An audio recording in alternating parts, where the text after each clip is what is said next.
ಅದಾನಿಗೆ ಅಚ್ಚೇ ದಿನ್, ದರ್ಶನ್ಗೆ ಬೂರೇ ದಿನ್. ನಮಸ್ಕಾರ ಫ್ರೆಂಡ್ಸ್, ಫಸ್ಟ್ ಕನ್ನಡಕ್ಕೆ ಸ್ವಾಗತ. ಇದು ಎಡಿಟರ್ ಸ್ಪೆಷಲ್. ಲಂಚ ಕೊಟ್ಟಿದ್ದು ಆಯಿತು, ಅದಕ್ಕೆ ಪೆನಾಲ್ಟಿ ಕಟ್ಟಿದ್ದು ಆಯಿತು. ಪೆನಾಲ್ಟಿ ಕಟ್ಟಿದ್ದಾರೆ ಅಂದರೆ ಲಂಚ ಕೊಟ್ಟಿದ್ದು ಸತ್ಯ ಅಂತಾಯ್ತು ಅಲ್ವಾ? ಇತ್ತೀಚೆಗೆ ಸೋಷಿಯಲ್ ಮೀಡಿಯಾದಲ್ಲಿ ವೈರಲ್ ಆಗ್ತಿರುವ ಈ ಪ್ರಶ್ನೆ ನಿಮ್ಮ ತಲೆಗೂ ಬಂದಿರಬಹುದು. ಒಬ್ಬ ಸಾಮಾನ್ಯ ವ್ಯಕ್ತಿ ಟ್ರಾಫಿಕ್ ರೂಲ್ಸ್ ಬ್ರೇಕ್ ಮಾಡಿದರೆ ಪೊಲೀಸ್ ಬಂದು ಫೈನ್ ಹಾಕ್ತಾರೆ, ಜೈಲಿಗೆ ಹಾಕ್ತಾರೆ. ಆದರೆ ದೇಶದ ಅತಿ ದೊಡ್ಡ ಉದ್ಯಮಿಗಳ ಮೇಲೆ ಅಮೆರಿಕದಲ್ಲಿ ಸಾವಿರಾರು ಕೋಟಿ ರೂಪಾಯಿಗಳ ಭ್ರಷ್ಟಾಚಾರ, ವಂಚನೆ ಮತ್ತು ಅಂತಾರಾಷ್ಟ್ರೀಯ ಕಾನೂನು ಉಲ್ಲಂಘನೆಯ ಆರೋಪಗಳು ಬಂದಾಗ ಏನಾಗುತ್ತೆ ಗೊತ್ತಾ? ಅವರು ಕೇವಲ ದಂಡ ಕಟ್ಟಿ ನಾನು ತಪ್ಪು ಮಾಡಿಲ್ಲ ಆದರೂ ದಂಡ ಕಟ್ತೀನಿ ಅಂತ ಹೇಳಿ ಆರಾಮಾಗಿ ಹೊರಬರ್ತಾರೆ. ಇವತ್ತಿನ ವಿಡಿಯೋದಲ್ಲಿ ನಾವು ವಾಸ್ತವದ ಆಳಕ್ಕೆ ಇಳಿಯಲಿದ್ದೇವೆ. ಅಮೆರಿಕದಲ್ಲಿ ಗೌತಮ್ ಅದಾನಿ ವಿರುದ್ಧದ $275 ಮಿಲಿಯನ್ ಮತ್ತು $18 ಮಿಲಿಯನ್ ದಂಡದ ಅಸಲಿ ಕಥೆ ಏನು? ಲಂಚ ತಿಂದಿದ್ದು ಭಾರತದ ಅಧಿಕಾರಿಗಳು, ಆದರೆ ಕೇಸ್ ಹಾಕಿದ್ದು ಅಮೆರಿಕ ಯಾಕೆ?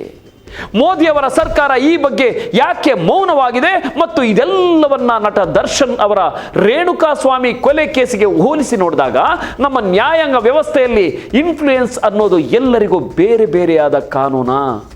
ಇಂಥ ಕಾನೂನು ಇದೆಯಾ ಅನ್ನೋದನ್ನ ಯಾವುದೇ ಮುಚ್ಚುಮರೆ ಇಲ್ಲದೆ ವಸ್ತುನಿಷ್ಠವಾಗಿ ಸಾಕ್ಷ್ಯಾಧಾರಗಳ ಸಮೇತ ವಿಶ್ಲೇಷಣೆ ಮಾಡೋಣ ಬನ್ನಿ. ಸ್ನೇಹಿತರೆ, ಮೊದಲಿಗೆ ಈ ಇಡೀ ವಿವಾದ ಶುರುವಾಗಿದ್ದು ಎಲ್ಲಿಂದ ಅಂತ ನೋಡೋಣ. 2024 ನವೆಂಬರ್ನಲ್ಲಿ ಅಮೆರಿಕದ securities and exchange commission SEC Gautam Adani ಮತ್ತು ಅವರ ಸೋದರಳಿಯ ಸಾಗರ್ ಅದಾನಿ ವಿರುದ್ಧ ಒಂದು ದೊಡ್ಡ ಬಾಂಬ್ ಸಿಡಿಸಿತು. ಆರೋಪ ಏನಪ್ಪ ಅಂದರೆ, ಭಾರತದಲ್ಲಿ ಅತಿ ದೊಡ್ಡ ಸೌರಶಕ್ತಿ ಸೋಲಾರ್ ಪವರ್ ಯೋಜನೆಗಳ ಗುತ್ತಿಗೆಯನ್ನು ಪಡೆಯಲು ಅದಾನಿ ಗ್ರೀನ್ ಎನರ್ಜಿ ಲಿಮಿಟೆಡ್ ಕಂಪನಿಯು ಭಾರತದ ಸರ್ಕಾರಿ ಅಧಿಕಾರಿಗಳಿಗೆ ಸುಮಾರು $250 ಮಿಲಿಯನ್ ನಿಂದ $265 ಮಿಲಿಯನ್ ಅಂದರೆ ಸುಮಾರು $2237 ಕೋಟಿ ರೂಪಾಯಿ ಲಂಚ ನೀಡಲು ಸಂಚು ರೂಪಿಸಿತ್ತು ಎನ್ನುವುದು. ಅದಾನಿ ಗ್ರೂಪ್ ಈ ಯೋಜನೆಗಳಿಂದ ಮುಂದಿನ 20 ವರ್ಷಗಳಲ್ಲಿ $2 ಬಿಲಿಯನ್ ಲಾಭ ಗಳಿಸುವ ನಿರೀಕ್ಷೆ ಇತ್ತು. ಈಗ ನಿಮಗೊಂದು ಪ್ರಶ್ನೆ ಬರಬಹುದು, ಕಂಪನಿ ಭಾರತದ್ದು, ಲಂಚ ತಿಂದಿದ್ದು ಭಾರತದ ಅಧಿಕಾರಿಗಳು, ಮತ್ತೆ ಅಮೆರಿಕದಲ್ಲಿ ಯಾಕೆ ಕೇಸ್ ಆಯಿತು? ಯಾಕಂದರೆ ಅದಾನಿ ಗ್ರೀನ್ ಎನರ್ಜಿ ಕಂಪನಿ ನಮ್ಮಲ್ಲಿ ಯಾವುದೇ ಭ್ರಷ್ಟಾಚಾರ ನಡೆಯೋದಿಲ್ಲ, ಕಟ್ಟುನಿಟ್ಟಿನ ನಿಯಮಗಳಿವೆ ಅಂತ ಭರವಸೆ ನೀಡಿ ಅಮೆರಿಕದ ಹೂಡಿಕೆದಾರರಿಂದ $175 ಮಿಲಿಯನ್ ಗಿಂತ ಹೆಚ್ಚು ಹಣವನ್ನು ಬಂಡವಾಳವಾಗಿ ಪಡೆದಿತ್ತು. ಅಮೆರಿಕದ ಕಾನೂನಿನ ಪ್ರಕಾರ ಅಲ್ಲಿನ ಹೂಡಿಕೆದಾರರಿಗೆ ಸುಳ್ಳು ಹೇಳೋದು ಅಥವಾ ತಪ್ಪು ಮಾಹಿತಿ ನೀಡೋದು ಸೆಕ್ಯೂರಿಟೀಸ್ ಫ್ರಾಡ್ ಅಥವಾ ಭದ್ರತಾ ವಂಚನೆಯಾಗುತ್ತೆ. ಮೋದಿ ಸರ್ಕಾರದ ಅಂಡರ್ ಪ್ಲೇ ಗೇಮ್. ಇಲ್ಲಿಯೇ ನಮ್ಮ ದೇಶದ ವ್ಯವಸ್ಥೆಯ ಬಗ್ಗೆ ಅತಿ ದೊಡ್ಡ ಟೀಕೆ ಎದುರಾಗೋದು. ಅಮೆರಿಕದ ತನಿಖಾ ಸಂಸ್ಥೆಗಳು 2024ರಲ್ಲೇ ಇಷ್ಟು ದೊಡ್ಡ ಲಂಚದ ಜಾಲವನ್ನು ಪತ್ತೆ ಹಚ್ಚಿ $250 ಮಿಲಿಯನ್ ಲಂಚದ ವ್ಯವಹಾರ ನಡೆದಿದೆ ಅಂತ ಚಾರ್ಜ್ ಶೀಟ್ ಹಾಕಿದ್ರು. ನಮ್ಮ ಭಾರತ ಸರ್ಕಾರ ಅಂದರೆ ನರೇಂದ್ರ ಮೋದಿಯವರ ಸರ್ಕಾರ ಈ ಬಗ್ಗೆ ಯಾವುದೇ ಉನ್ನತ ಮಟ್ಟದ ತನಿಖೆಗೆ ಆದೇಶಿಸಲಿಲ್ಲ. ಯಾರಿಗೆ, ಯಾಕೆ, ಎಷ್ಟು ಲಂಚ ಕೊಟ್ಟರು ಅಂತ ವಿಚಾರಣೆ ಮಾಡಬೇಕಿದ್ದ ಭಾರತೀಯ ತನಿಖಾ ಸಂಸ್ಥೆಗಳಾದ ED, CBI ಸಂಪೂರ್ಣ ಮೌನ ವಹಿಸಿದ್ವು. ನಾ ಕಾವುಂಗ ನಾ ಕಾನೇ ದೂಂಗ, ನಾನು ತಿನ್ನಲು ಬಿಡೋದಿಲ್ಲ ಅಂತ ಹೇಳುವ ಮೋದಿ ಸರ್ಕಾರ ತನ್ನದೇ ದೇಶದ ಅಧಿಕಾರಿಗಳು ಸಾವಿರಾರು ಕೋಟಿ ಲಂಚ ಪಡೆದಿದ್ದಾರೆ ಅಂತ ಜಾಗತಿಕ ಮಟ್ಟದಲ್ಲಿ ಆರೋಪ ಬಂದಾಗ ತನ್ನ ಸ್ನೇಹಿತನ ರಕ್ಷಣೆಗೆ ನಿಂತಿತೆ ಎನ್ನುವ ಗಂಭೀರ ಪ್ರಶ್ನೆಯನ್ನ ಯುವ ಜನತೆ ಇವತ್ತು ಕೇಳ್ತಿದ್ದಾರೆ. ಸ್ನೇಹಿತರೆ, ಇಲ್ಲಿ ದೇಶದ ಹಿತಾಸಕ್ತಿಗಿಂತ ಒಬ್ಬ ಉದ್ಯಮಿಯ ಹಿತಾಸಕ್ತಿ ದೊಡ್ಡದಾಯ್ತಾ? ಯುವಕರು ಸೋಷಿಯಲ್ ಮೀಡಿಯಾದಲ್ಲಿ ಹೇಳುವಂತೆ ಅಚ್ಚೇ ದಿನ್ ಅನ್ನೋದು ಸಾಮಾನ್ಯರಿಗಲ್ಲ, ಕೇವಲ ಅದಾನಿ, ಅಂಬಾನಿ ಅಂತ ಕಾರ್ಪೊರೇಟ್ ಕುಳಗಳಿಗೆ ಮಾತ್ರ ಎನ್ನುವ ಮಾತು ಇಲ್ಲಿ ಅಕ್ಷರಶಃ ನಿಜವಂತೆ ಕಾಣ್ತಿದೆ.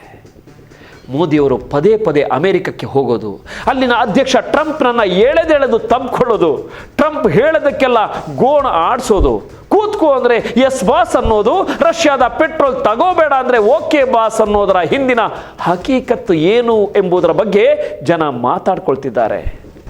ಮಗ ಮಾಡೋದು ಹಾಗೆ, ಜನ ಅನ್ನೋದು ಹಾಗೆ ಅನ್ನುವಂತಾಗಿದೆ ಮೋದಿಯವರ ಅಂಡರ್ ಪ್ಲೇ ಆಟ. ಟ್ರಂಪ್ ವಕೀಲನ ಎಂಟ್ರಿ ಮತ್ತು $10 ಬಿಲಿಯನ್ ಡೀಲ್. ಗೊತ್ತಿರಲಿ ಸ್ನೇಹಿತರೆ, ಮೋದಿಯವರ ಇಷ್ಟೊಂದು ಸರ್ಕಸ್ ಹೊರತಾಗಿಯೂ, ಭಾರತ ಸರ್ಕಾರ ಸಣ್ಣ ಮಟ್ಟದ ತನಿಖೆ ಮಾಡದ ಹೊರತಾಗಿಯೂ ಅಮೆರಿಕದವರು ಸುಮ್ಮನೆ ಬಿಡಲಿಲ್ಲ. ಲಂಚದ ಸಿವಿಲ್ ಕೇಸ್ ಜೊತೆಗೆ ಅಮೆರಿಕದ department of justice DOJ Adani ವಿರುದ್ಧ ಗಂಭೀರವಾದ ಕ್ರಿಮಿನಲ್ ಫ್ರಾಡ್ ಮೊಕದ್ದಮೆಯನ್ನು ಕೂಡ ದಾಖಲಿಸಿತ್ತು. ಆದರೆ ಇಲ್ಲೂ ನಡೆಯುತ್ತೆ ನೋಡಿ ಒಂದು ದೊಡ್ಡ ಗೇಮ್. ತನ್ನ ವಿರುದ್ಧದ ಕ್ರಿಮಿನಲ್ ಕೇಸ್ನಿಂದ ಪಾರಾಗಲು ಅದಾನಿಯವರು ನೇಮಿಸಿದ್ದು ಯಾರನ್ನ ಗೊತ್ತಾ? ಅಮೆರಿಕದ ಪ್ರಖ್ಯಾತ ವಕೀಲ ರಾಬರ್ಟ್ ಜ್ಯೂಫ್ರಾ ಜೂನಿಯರ್ ಅವರನ್ನ. ಇವರು ಯಾರು ಅಂದರೆ ಸ್ವತಃ ಅಮೆರಿಕದ ಅಧ್ಯಕ್ಷ ಡೊನಾಲ್ಡ್ ಟ್ರಂಪ್ ಅವರ ಖಾಸಗಿ ವಕೀಲ.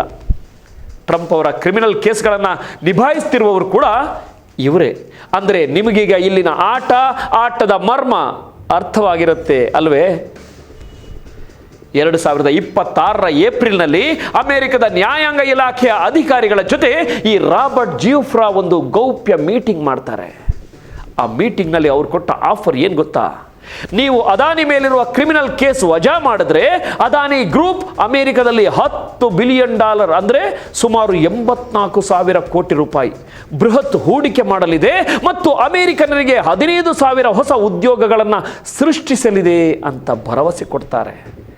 ಟ್ರಂಪ್ ಎಲೆಕ್ಷನ್ ಗೆದ್ದ ತಕ್ಷಣ ಅದಾನಿ ಇದೇ ಭರವಸೆಯನ್ನು ತಮ್ಮ ಎಕ್ಸ್ ಖಾತೆಯಲ್ಲೂ ಪೋಸ್ಟ್ ಮಾಡಿದ್ರು, ನೆನಪಿರಲಿ. ಇದರ ಫಲಿತಾಂಶ ಏನಾಯಿತು? ಪ್ರಾಸಿಕ್ಯೂಟೋರಿಯಲ್ ವಿವೇಚನೆ, ಪ್ರಾಸಿಕ್ಯೂಟೋರಿಯಲ್ ಡಿಸ್ಕ್ರೇಷನ್ ಎಂಬ ಕಾರಣ ಕೊಟ್ಟು DOJ ಅದಾನಿ ಮೇಲಿದ್ದ ಎಲ್ಲ ಕ್ರಿಮಿನಲ್ ಚಾರ್ಜ್ಗಳನ್ನು ಶಾಶ್ವತವಾಗಿ ವಜಾಗೊಳಿಸಿತು. ಅಂದರೆ $10 ಬಿಲಿಯನ್ ಹೂಡಿಕೆಯ ಆಫರ್ ಮುಂದೆ ಅಮೆರಿಕದ ನ್ಯಾಯಾಂಗ ವ್ಯವಸ್ಥೆ ತಲೆಬಾಗ್ತು. ಇದು ಬಂಡವಾಳಶಾಹಿ ವ್ಯವಸ್ಥೆಯಲ್ಲಿ ಜಸ್ಟಿಸ್ ಫಾರ್ ಸೇಲ್ ಅಲ್ಲದೆ ಮತ್ತೇನು ಸ್ನೇಹಿತರೆ? $275 ಮಿಲಿಯನ್ ದಂಡ, ಒಫ್ಯಾಕ್ ಇರಾನ್ ಕನೆಕ್ಷನ್. ನೈತಿಕತೆಯನ್ನು ಬಿಟ್ಟು ವಾಸ್ತವವಾಗಿ ನೋಡೋದಾದರೆ ಆ $275 ಮಿಲಿಯನ್ ದಂಡ ಅನ್ನೋದು ದಂಡವಷ್ಟೇ, ಇದು ಲಂಚ ಅಲ್ಲ. ಇದು ಅಮೆರಿಕದ ಖಜಾನೆ ಇಲಾಖೆ ವಿಧಿಸಿದ ದಂಡ. ಅಮೆರಿಕವು ಇರಾನ್ ದೇಶದ ಮೇಲೆ ಆರ್ಥಿಕ ದಿಗ್ಬಂಧನಗಳನ್ನು, ಸ್ಯಾಂಕ್ಷನ್ಸನ್ನು ಹೇರಿದೆ. ಆದರೆ office of foreign assets control OFAC ತನಿಖೆಯ ಪ್ರಕಾರ Adani enterprises limited AEL November 2023ರಿಂದ ಜೂನ್ 2025ರವರೆಗೆ ದುಬೈ ಮೂಲಕ ಲಿಕ್ವಿಫೈಡ್ ಪೆಟ್ರೋಲಿಯಂ ಗ್ಯಾಸ್ ಅಂದರೆ LPG ಆಮದು ಮಾಡಿಕೊಂಡಿತ್ತು. ದಾಖಲೆಗಳಲ್ಲಿ ಇದು ಓಮನ್ ಮತ್ತು ಇರಾಕ್ನಿಂದ ಬಂದ ಗ್ಯಾಸ್ ಅಂತ ಇತ್ತು. ಆದರೆ ವಾಸ್ತವದಲ್ಲಿ ಅದು ಬರೀ ಇರಾನ್ನಿಂದ ಉತ್ಪಾದನೆಯಾದ ಗ್ಯಾಸ್ ಆಗಿತ್ತು ಸ್ನೇಹಿತರೆ. ಭಾರತದ ಮಾರುಕಟ್ಟೆಯಲ್ಲಿ ಕಡಿಮೆ ರೇಟಿಗೆ ಗ್ಯಾಸ್ ಮಾರಲು ಈ ಕೆಲಸ ಮಾಡಲಾಗಿತ್ತು. ಇದಕ್ಕಾಗಿ ಅದಾನಿ ಕಂಪನಿ ಅಮೆರಿಕದ ಬ್ಯಾಂಕಿಂಗ್ ಸಿಸ್ಟಮ್ ಬಳಸಿ 32 ಬೇರೆ ಬೇರೆ ವಹಿವಾಟುಗಳ ಮೂಲಕ $192 ಮಿಲಿಯನ್ ಪೇಮೆಂಟ್ ಮಾಡಿತ್ತು. ಇದು ಅಮೆರಿಕದ ಕಾನೂನಿನ ಸ್ಪಷ್ಟ ಉಲ್ಲಂಘನೆ. ಒಫ್ಯಾಕ್ ಇದನ್ನು ಅತ್ಯಂತ ಗಂಭೀರ ಉಲ್ಲಂಘನೆ ಅಂತ ಪರಿಗಣಿಸಿತ್ತು. ಗರಿಷ್ಠ $384 ಮಿಲಿಯನ್ ದಂಡ ಹಾಕುವ ಅವಕಾಶವಿದ್ದರೂ ಅದಾನಿ ಕಂಪನಿ ತನಿಖೆಗೆ ಸಹಕರಿಸಿದ ಕಾರಣ ಅಮೆರಿಕದ ಸರ್ಕಾರದ ಜೊತೆ $275 ಮಿಲಿಯನ್ ಅಂದರೆ ಸುಮಾರು 2,300 ಕೋಟಿ ರೂಪಾಯಿ ದಂಡ ಕಟ್ಟಲು ಸೆಟಲ್ಮೆಂಟ್ ಮಾಡಿಕೊಟ್ಟಿತ್ತು. ಸೊ ಇದು ಲಂಚವಲ್ಲ, ಸಿವಿಲ್ ಪೆನಾಲ್ಟಿ. ಅದೇ ರೀತಿ ನಾವು ಮೊದಲು ಮಾತನಾಡಿದ SEC ಲಂಚದ ಪ್ರಕರಣದಲ್ಲೂ ಗೌತಮ್ ಅದಾನಿ 6 ಮಿಲಿಯನ್ ಮತ್ತು ಸಾಗರ್ ಅದಾನಿ 12 ಮಿಲಿಯನ್ ಸೇರಿ ಒಟ್ಟು $18 ಮಿಲಿಯನ್ ದಂಡ ಕಟ್ಟಿ ಆ ಕೇಸ್ನಿಂದಲೂ ಖುಲಾಸೆಗೊಂಡರು. ಆದರೆ 100 ಕೋಟಿ ದಂಡ ಕಟ್ಟಿದ್ರು ಕಂಪನಿಯು ತಾನು ತಪ್ಪು ಮಾಡಿದ್ದೀನಿ ಅಂತ ಒಪ್ಪಿಕೊಳ್ಳೇ ಇಲ್ಲ. ಏನು ಲಾಜಿಕ್ ಸ್ವಾಮಿ ಇದು? ಗ್ಯಾಗ್ ರೂಲ್ ರದ್ದು, ತಪ್ಪು ಒಪ್ಪಿಕೊಳ್ಳದಿರುವ ಕಾನೂನು. ದಂಡ ಯಾಕೆ ಕಟ್ತಿದ್ದಾನೆ? ತಪ್ಪು ಮಾಡದೇ ಇದ್ದಿದ್ರೆ ಯಾಕೆ ಆರೋಪ ನಿರಾಕರಿಸಲಿಲ್ಲ ಅನ್ನೋ ಪ್ರಶ್ನೆ ನಿಮ್ಮಲ್ಲಿದೆ ಅಲ್ವಾ? ಇದಕ್ಕೆ ಕಾರಣ ಅಮೆರಿಕದ SECಯಲ್ಲಿದ್ದ ಒಂದು ವಿಚಿತ್ರ ನಿಯಮ. ಕಳೆದ 50 ವರ್ಷಗಳಿಂದ ಅಂದರೆ 1972ರಿಂದ SECಯಲ್ಲಿ ರೂಲ್ 202.5/E ಅನ್ನೋ ನಿಯಮವಿತ್ತು. ಇದರ ಪ್ರಕಾರ ದಂಡ ಕಟ್ಟಿ ಸೆಟಲ್ಮೆಂಟ್ ಮಾಡಿಕೊಳ್ಳುವ ಯಾರೇ ಆಗಲಿ ತಾನು ತಪ್ಪು ಮಾಡಿದ್ದೇನೆ ಅಂತ ಒಪ್ಪಿಕೊಳ್ಳಬೇಕಾಗಿರಲಿಲ್ಲ. ಆದರೆ ದಂಡ ಕಟ್ಟಿದ ಮೇಲೆ ಸಾರ್ವಜನಿಕವಾಗಿ ನಾನು ನಿರಪರಾಧಿ, SEC ಆರೋಪ ಸುಳ್ಳು ಅಂತ ಹೇಳುವಂತೆಯೂ ಇರಲಿಲ್ಲ. ಇದನ್ನೇ ಗ್ಯಾಗ್ ರೂಲ್ ಅಂದರೆ ಬಾಯಿ ಮುಚ್ಚಿಸುವ ನಿಯಮ ಅಂತಿದ್ರು. ಆದರೆ ಗಮನಿಸಿ, ಮೇ 18, 2026ರಂದು SEC ಅಧ್ಯಕ್ಷ ಪಾಲ್ ಅಟ್ಕಿನ್ಸ್ ಅವರು ಈ 50 ವರ್ಷದ ಹಳೆಯ ನಿಯಮವನ್ನೇ ರದ್ದುಗೊಳಿಸಿದ್ದಾರೆ. ಸರ್ಕಾರವನ್ನು ಟೀಕಿಸೋದು ಅಮೆರಿಕನರ ವಾಕ್ ಸ್ವಾತಂತ್ರ್ಯ, ಅಂದರೆ ಫಸ್ಟ್ ಅಮೆಂಡ್ಮೆಂಟ್ ರೈಟ್ ಅಂತ ಹೇಳಿ ಈ ರೂಲ್ ತೆಗೆದುಹಾಕಲಾಗಿದೆ. ಹಾಗಾಗಿ ಈಗ ಅದಾನಿಯವರು ದಂಡ ಕಟ್ಟಿದ್ರು ಅಧಿಕೃತವಾಗಿ ತಪ್ಪು ಒಪ್ಕೊಂಡಿಲ್ಲ ಮತ್ತು ಆರಾಮಾಗಿ ನಾವು ಯಾವುದೇ ತಪ್ಪು ಮಾಡಿಲ್ಲ ಅಂತ ಸಾರ್ವಜನಿಕವಾಗಿ ಹೇಳ್ಕೊಳ್ಬಹುದು. ಕಾರ್ಪೊರೇಟ್ ಜಗತ್ತಿಗೆ ಎಂಥ ಅದ್ಭುತ ಲೂಪ್ ಹೋಲ್ ಅಲ್ವಾ ಇದು. Criminal versus corporate, Darshan case ಜೊತೆಗಿನ ಹೋಲಿಕೆ. ಫ್ರೆಂಡ್ಸ್, ಇಲ್ಲಿ ನಾವು ಅರ್ಥ ಮಾಡಿಕೊಳ್ಬೇಕಾದ ಅತ್ಯಂತ ಪ್ರಮುಖ ವಿಚಾರ ಒಂದಿದೆ. ಒಬ್ಬ ವ್ಯಕ್ತಿ, ಅದು ಜನಪ್ರಿಯ ಮತ್ತು ಶ್ರೀಮಂತ ವ್ಯಕ್ತಿ, ಒಂದು ಕೊಲೆ ಆರೋಪದಡಿ ಜೈಲಿನಲ್ಲಿ ಕೊಳಿತಾನೆ. ಇನ್ನೊಬ್ಬ ಬಿಲಿಯನೇರ್ ಅಂತಾರಾಷ್ಟ್ರೀಯ ಮಟ್ಟದ ಲಂಚ ವಂಚನೆ ಮಾಡಿದರೂ ಕೇವಲ ದಂಡ ಕಟ್ಟಿ ಹೊರಬರ್ತಾನೆ. ಇದೆ ಬಂಡವಾಳಶಾಹಿ ನ್ಯಾಯದ ಅಸಲಿ ಮುಖ. ಉದಾಹರಣೆಗೆ, ನಟ ದರ್ಶನ್ ಅವರ ಮೇಲಿರುವ ರೇಣುಕಾಸ್ವಾಮಿ ಕೊಲೆ ಪ್ರಕರಣವನ್ನು ತೆಗೆದುಕೊಳ್ಳೋಣ. ಭಾರತೀಯ ನ್ಯಾಯದಂಡ ಸಂಹಿತೆಯ IPC 302 ಪ್ರಕಾರ ಕೊಲೆ ಅನ್ನೋದು ಇಡೀ ಸಮಾಜದ ವಿರುದ್ಧ ಎಸಗಿದ ಗಂಭೀರ ಅಪರಾಧ ಅಂತ ಅವರ ಮೇಲೆ ಆರೋಪಿಸಲಾಗಿದೆ. ಇದು ರಾಜಿಯಾಗಲಾಗದ ನಾನ್ ಕಾಂಪೌಂಡೇಬಲ್ ಅಫೆನ್ಸ್ ಪ್ರಕರಣ ಅಂತ ಎಲ್ಲರಿಗೂ ಗೊತ್ತಿರೋದೇ ಆಗಿದೆ. ಸೊ ನಟ ದರ್ಶನ್ ಎಷ್ಟೇ ಕೋಟಿ ದುಡ್ಡು ಕೊಟ್ಟರು, ಸಂತ್ರಸ್ತರ ಕುಟುಂಬಕ್ಕೆ ಹಣ ಕೊಟ್ಟರು, ಈ ಕೇಸನ್ನು ಅಧಿಕೃತವಾಗಿ ಸೆಟಲ್ಮೆಂಟ್ ಮೂಲಕ ಮುಚ್ಚಿ ಹಾಕಲು ನಮ್ಮ ಭಾರತೀಯ ಕಾನೂನಿನಲ್ಲಿ ಅವಕಾಶವೇ ಇಲ್ಲ. ಸುಪ್ರೀಂ ಕೋರ್ಟ್ ಕೂಡ ದರ್ಶನ್ ಕೇಸ್ ಬಗ್ಗೆ ತೀವ್ರ ನಿಗಾ ವಹಿಸಿದೆ. 2025 ನವೆಂಬರ್ನಲ್ಲಿ ಚಾರ್ಜ್ ಫ್ರೇಮ್ ಆಗಿದ್ರು 272 ಸಾಕ್ಷಿಗಳಲ್ಲಿ ಇನ್ನೂ ಕೂಡ ಕೇವಲ 10 ಸಾಕ್ಷಿಗಳ ವಿಚಾರಣೆಯಾಗಿದೆ ಅಷ್ಟೇ. ಟ್ರಯಲ್ ಬಹಳ ನಿಧಾನವಾಗಿ ಸಾಗ್ತಿದೆ ಅಂತ ಸುಪ್ರೀಂ ಕೋರ್ಟೇ ಅಸಮಾಧಾನ ವ್ಯಕ್ತಪಡಿಸಿದೆ ಮತ್ತು 1 ವರ್ಷದ ಗಡುವು ನೀಡಿದೆ.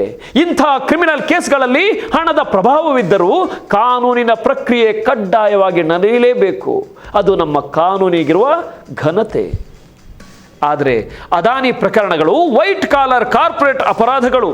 ಅಮೆರಿಕದ ಕಾನೂನಿನಲ್ಲಿ DPA, deferred prosecution agreements, DPAs ಅನ್ನೋ ವ್ಯವಸ್ಥೆ ಇದೆ. ಅಂದರೆ ಕಾರ್ಪೊರೇಟ್ ಕಂಪನಿಗಳು ತಪ್ಪು ಮಾಡಿದಾಗ ಅವುಗಳನ್ನು ಮುಚ್ಚಿ ಹಾಕಿದರೆ ಇಡೀ ಆರ್ಥಿಕತೆ ಕುಸಿಯುತ್ತೆ, ಷೇರುದಾರರಿಗೆ ಲಾಸ್ ಆಗುತ್ತೆ ಅನ್ನೋ ಕಾರಣಕ್ಕೆ ದಂಡ ಕಟ್ಟಿಸ್ಕೊಂಡು ಕೇಸ್ ಮುಕ್ತಾಯ ಮಾಡಲಾಗುತ್ತೆ. ಟೂ ಬಿಗ್ ಟೂ ಫೇಲ್, ಅಂದರೆ ಈ ಕಂಪನಿಗಳು ಬಿದ್ದರೆ ಆರ್ಥಿಕತೆಗೆ ಪೆಟ್ಟು ಅನ್ನೋ ಭಯವೇ ಇಂಥ ಸೆಟಲ್ಮೆಂಟ್ಗಳಿಗೆ ಮೂಲ ಕಾರಣ. ಕೊನೆಯದಾಗಿ ಸ್ನೇಹಿತರೆ, ಇದರಿಂದ ಸಾಮಾನ್ಯ ಜನರಿಗೆ ಏನು ನಷ್ಟ? ಆಕ್ಸ್ಫಾಮ್ನ 2024 ವರದಿ ಪ್ರಕಾರ ಜಗತ್ತಿನ ಬಿಲಿಯನೇರ್ಗಳ ಸಂಪತ್ತು ಪ್ರತಿದಿನ $5.7 ಬಿಲಿಯನ್ ಹೆಚ್ಚಾಗ್ತಿದೆ. ಅವರು ಮಾಡುವ ಈ ಕೋಟ್ಯಂತರ ರೂಪಾಯಿಯ ಹೂಡಿಕೆಗಳು, ಕಟ್ಟುವ $106 ಮಿಲಿಯನ್ ದಂಡಗಳು ಎಲ್ಲಿಂದ ಬರುತ್ತೆ? ಕೊನೆಗೆ ಇದನ್ನೆಲ್ಲ ಭರಿಸಬೇಕಾದವರು ನಾವು, ನೀವು.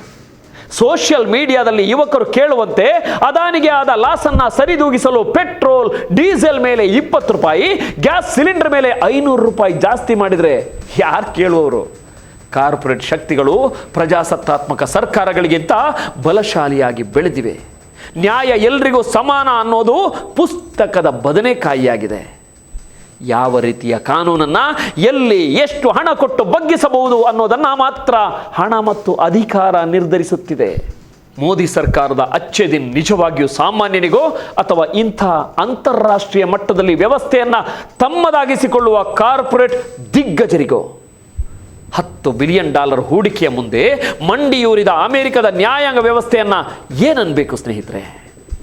ಇದರ ಬಗ್ಗೆ ನಿಮ್ಮ ಅನಿಸಿಕೆ ಏನು? ಕಮೆಂಟ್ನಲ್ಲಿ ತಿಳಿಸಿ. ಈ ವಿಡಿಯೋ ಇಷ್ಟವಾದರೆ ಲೈಕ್ ಮಾಡಿ, ಶೇರ್ ಮಾಡಿ, ಜಾಗೃತರಾಗಿರಿ. ಪ್ರಶ್ನಿಸೋದನ್ನು ಎಂದು ನಿಲ್ಲಿಸದೆ ನೋಡ್ತಾ ಇರಿ ಫಸ್ಟ್ ಕನ್ನಡ. ಆಗೋದಲ್ಲ ಒಳ್ಳೆಯದಕ್ಕೆ. ನಮಸ್ಕಾರ.